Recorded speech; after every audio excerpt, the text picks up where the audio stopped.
নমস্কার বন্ধুরা, সাত কথা বাই সেজুতি চ্যানেলের নতুন আরেকটি ভিডিওতে আপনাদের সকলকেই স্বাগতম।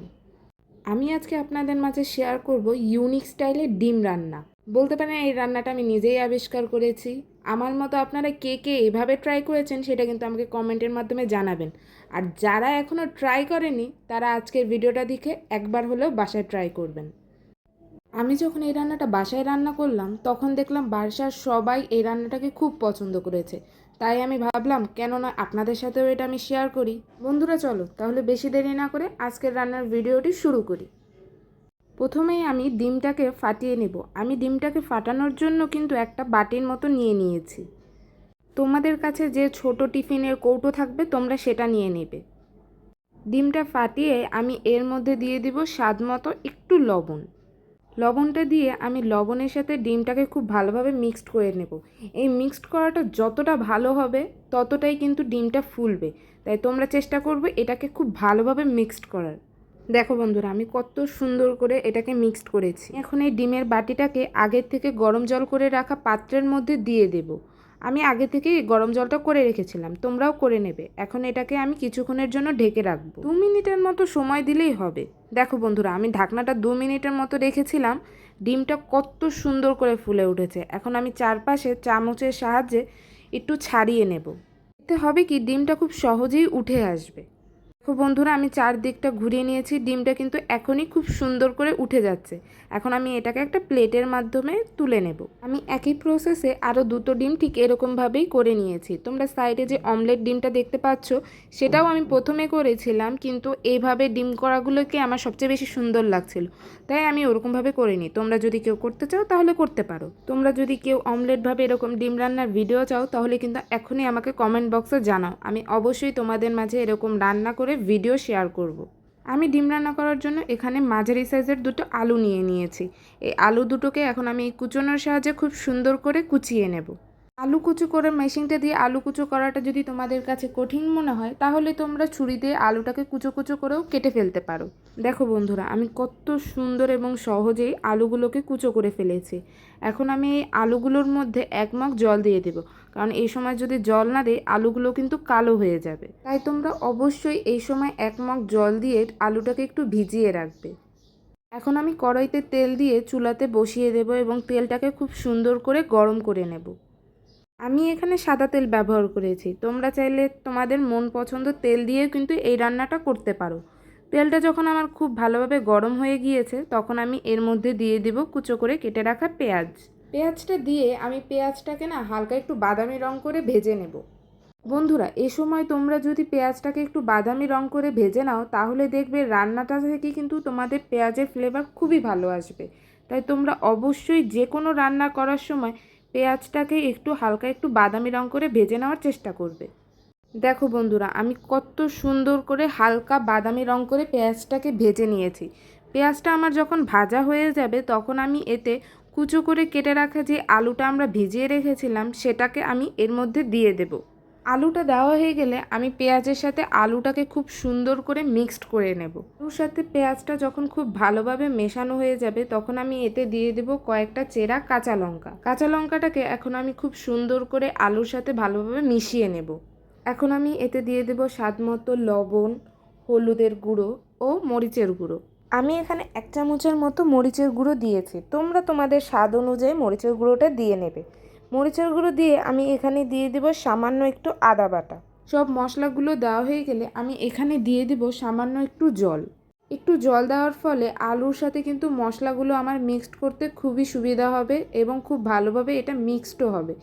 এখন আমি এই সব মশলাগুলোকে আলুর সাথে খুব ভালোভাবে মিক্সড করে খুব সুন্দর করে আলুটাকে কষিয়ে নেব। যে কোনো রান্নায় কষানোটা যত ভালো হবে তার টেস্ট কিন্তু ততই খেতে ভালো লাগবে।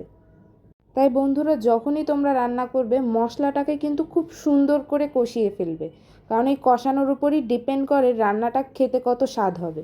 দেখো বন্ধুরা আমি 5 মিনিটের মতো কিন্তু আলুটাকে খুব সুন্দর করে কষিয়ে নিয়েছি। এখন আমি এতে দিয়ে দেব জল।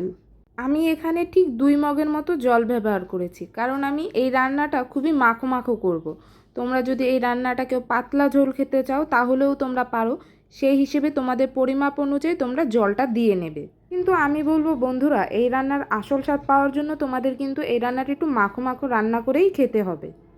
এই সময় চুলার ফ্লেমটা আমি একটু হাই রেখে ঝোলটাকে কিন্তু টকবক করে ফুটিয়ে নেব। ঝোলটা যখন সামান্য একটু টকবক করে ফুটে উঠবে তখন আমি মাঝারি করে কেটে রাখা কয়েকটা টমেটোর টুকরো এর মধ্যে দিয়ে দেব। টমেটোগুলোকে দিয়ে আমি এটাকে কিছুক্ষণের জন্য ঢেকে রাখবো।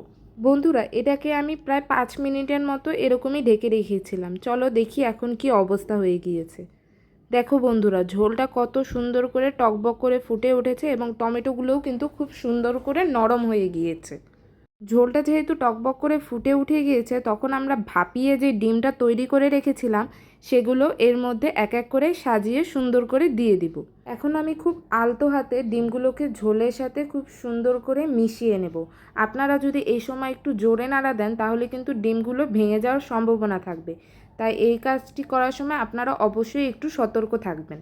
ডিমগুলো আমার ঝোলের সাথে খুব ভালোভাবে মেশানো হয়ে গিয়েছে। এখন এটাকে আমি খুব ভালোভাবে রান্না হওয়ার জন্য কিছুক্ষণের জন্য ঢেকে রাখবো। প্রায় 2 মিনিটের মতো আমি এরকমই ঢাকনা দিয়ে রেখেছিলাম। তো চলুন দেখি ডিমটা এখন কীরকম হয়েছে। দেখুন বন্ধুরা, ডিমের ঝোলটা কিন্তু এখন অনেকটাই কমে গিয়েছে এবং ঝোলটা ডিমের ভিতর খুব সুন্দর করে ঢুকে ফুলে গিয়েছে। আমার কাছে ডিমগুলোকে দেখতে কিন্তু খুবই সুন্দর লাগছে। আপনাদের কাছে কীরকম লাগলো সেটা কিন্তু আমাকে কমেন্ট করে অবশ্যই জানাবেন। আমি কিন্তু প্রতিদিনই আপনাদের সাথে আমার নতুন নতুন ইউনিক রেসিপিগুলো শেয়ার করছি। আপনারাও সেই রেসিপিগুলো জানতে চাইলে কিন্তু এখনই আমার চ্যানেলকে সাবস্ক্রাইব করে ফেলুন, যাতে আমি যখনই আপনাদের মাঝে আমার ইউনিক কোনো রেসিপি শেয়ার করব সেটার নোটিফিকেশান যেন সবার প্রথমেই আপনার কাছে যায়। ডিমের ঝোলটা আমার অনেকটাই হয়ে গিয়েছে। এখন আমি উপর দিয়ে কয়েকটা ধনেপাতা ছড়িয়ে সুন্দর করে দিয়ে দেব। এখন আমি ধনেপাতাটাকে খুব সুন্দর করে ডিমের সাথে মিশিয়ে নেব। ডিমের সাথে খুব সুন্দর করে মেশানো হয়ে গেলেই এটাকে আমি নামিয়ে ফেলবো, কারণ এই সময় না নামালে দেখা যাবে ঝোলের পাত্তাই পাওয়া যাবে না, তখন কিন্তু খেতে মোটেও ভালো লাগবে না। আপনারাও এই সময় নামাবেন, কারণ এটা ঠান্ডা হয়ে গেলেও কিন্তু অনেকটাই ঘন হয়ে যাবে। বন্ধুরা, আমার কিন্তু ইউনিক স্টাইলে ডিম রান্না হয়েই গেল। এখন আমি এটাকে একটা বাটিতে ঢেলে খুব সুন্দর করে পরিবেশন করে নেব। আর হ্যাঁ বন্ধুরা, তোমাদের কিন্তু একটা কথা বলতে ভুলেই গিয়েছিলাম, আমি কিন্তু সামনে আরও নতুন নতুন রেসিপি তোমাদের মাঝে নিয়ে আসছি, যেগুলো দেখতে ইউনিক হবে এবং খুবই সহজ। তাই যারা যারা এখনও আমার চ্যানেলটিকে সাবস্ক্রাইব করোনি তারা কিন্তু অবশ্যই আমার চ্যানেলটিকে সাবস্ক্রাইব করে রেখে দেবে। আজকের ভিডিওটি কেমন লাগলো তা কিন্তু আমাকে জানাতে একদমই ভুলে যাবে না। ভিডিওটি ভালো লাগলে অবশ্যই একটা লাইক এবং আমার চ্যানেলটিকে সাবস্ক্রাইব করে আমার ফ্যামিলির সদস্য হয়ে যাবে। যারা যারা আমার ফ্যামিলির সদস্য অলরেডি হয়ে গিয়েছো তাদেরকে কিন্তু অসংখ্য ধন্যবাদ জানাই। আর যারা যারা এখনও আমার ফ্যামিলির সদস্য হও নাই তাদেরকে আমন্ত্রণ রইল আমার ফ্যামিলির সদস্য হওয়ার জন্য। বন্ধুরা, আমি কিন্তু আমার চ্যানেলে একটা পোস্ট করেছি, যেটা তোমরা যারা এখনও খেয়াল করোনি তারা এখনই আমার চ্যানেলে যেয়ে সেই পোস্টটাতে তোমাদের ভোটটা জানাও। যেখানে ভোটটা সবচেয়ে বেশি হবে সেই রেসিপিই কিন্তু আমার চ্যানেলে নেক্সট আসতে চলছে, তাই তোমরা তাড়াতাড়ি তোমাদের ভোটটা সেখানে দিয়ে দাও। আজকের জন্য এতটুকুই। দেখা হচ্ছে কালকে নতুন একটা রেসিপি নিয়ে। ততদিন সবাই ভালো থাকবেন এবং সুস্থ থাকবেন, আর আপনাদের ভালোবাসা দিয়ে আমার চ্যানেলের পাশে সবসময় থাকবেন।